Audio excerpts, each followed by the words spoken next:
नमस्कार, आपका स्वागत है व्रत कथा सागर चैनल पर। आज की कहानी में हम बहुत सरल भाषा में जानेंगे कौन थे गुरु तेग बहादुर जी, सिख धर्म के 9वें गुरु। उन्होंने दूसरों के लिए अपना जीवन क्यों दे दिया और क्यों आज भी उन्हें हिंद की ढाल, हिंद दी चादर कहा जाता है। अगर आप ऐसी पवित्र और प्रेरणादायक कहानियाँ सुनना पसंद करते हैं तो कृपया लाइक और सब्सक्राइब जरूर करें। यह आपके लिए बिल्कुल मुफ्त है, लेकिन हमारे लिए बहुत बड़ी प्रेरणा। अब शुरू करते हैं आज की कथा। गुरु तेग बहादुर जी का जन्म 1 अप्रैल 1621 अमृतसर, पंजाब में हुआ था। बचपन में उनका नाम था गोविंद राय। वे गुरु हरगोबिंद जी छठे गुरु के पुत्र थे। बचपन से ही वे बहुत शांत, समझदार और आध्यात्मिक स्वभाव के थे। उन्हें पढ़ना, ध्यान लगाना और लोगों की मदद करना पसंद था। घर पर ही उन्होंने गुरमुखी, हिंदी, संस्कृत और धर्म की शिक्षा पाई। वे तलवार चलाने में माहिर थे, घुड़सवारी जानते थे और युद्ध की रणनीति भी समझते थे। इन्हीं गुणों के कारण लोगों ने उन्हें नाम दिया तेग बहादुर, यानी तलवार का वीर। पूर्णविराम 1664 में गुरु हरकृष्ण जी के बाद उन्हें सिखों का 9वां गुरु बनाया गया। उस समय देश में बहुत मुश्किल दौर था। मुगल बादशाह औरंगजेब लोगों को जबरदस्ती धर्म बदलने को मजबूर कर रहा था।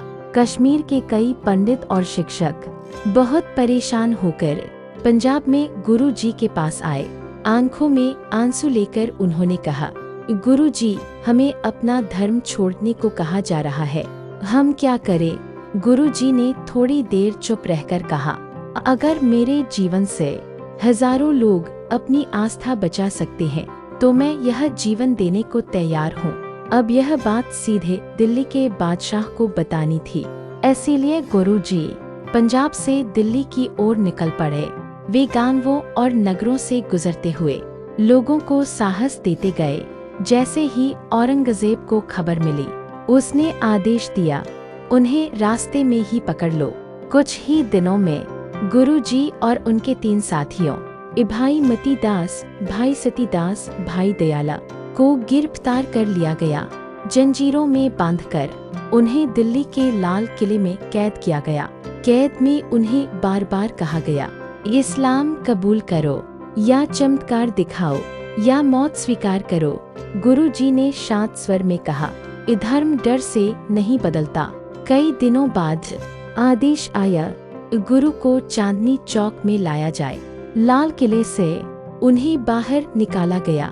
हजारों लोग खड़े थे, डरे हुए, दुखी और किसी चमत्कार की उम्मीद में। पर गुरु जी के चेहरे पर न डर था, न शिकायत, बस एक दिव्य शांति।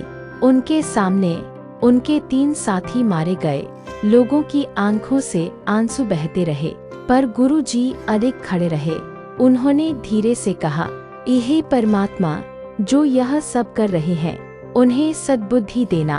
और फिर 11 नवंबर 1675 दिल्ली के चांदनी चौक में गुरु तेग बहादुर जी दूसरों की रक्षा करते हुए अपना जीवन दे दिया। यह दुनिया का सबसे बड़ा धर्म बलिदान माना जाता है, क्योंकि उन्होंने अपने धर्म के लिए नहीं, दूसरों के धर्म को बचाने के लिए अपनी जान दी। इसीलिए उन्हें कहा जाता है हिंद दी चादर, यानी भारत की ढाल। अब एक महत्वपूर्ण बात, गुरु जी ने अपना जीवन 11 नवंबर को दिया था, लेकिन उनकी याद में शहीदी दिवस हर साल 24 नवंबर को मनाया जाता है। क्यों? क्योंकि उस समय भारत में इस्लामी और विक्रम संवत कैलेंडर चलते थे। बाद में जब अंग्रेजों ने ग्रेगोरियन कैलेंडर लागू किया तो तारीख बदलकर 24 नवंबर हो गई।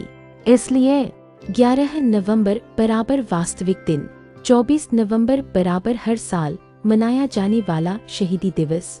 गुरु जी की कहानी हमें सिखाती है कि सच, साहस और धर्म हमेशा सबसे ऊपर होते हैं और एक व्यक्ति का त्याग पूरे देश की रक्षा कर सकता है। अगर यह पवित्र कथा आपके दिल को छू गई तो वीडियो को लाइक करें और व्रत कथा सागर को सब्सक्राइब करें। आपका समर्थन हमें ऐसी पवित्र और प्रेरणादायक कहानियाँ आप तक पहुँचाने की शक्ति देता है। वाहेगुरु जी का खालसा, वाहेगुरु जी की फतेह।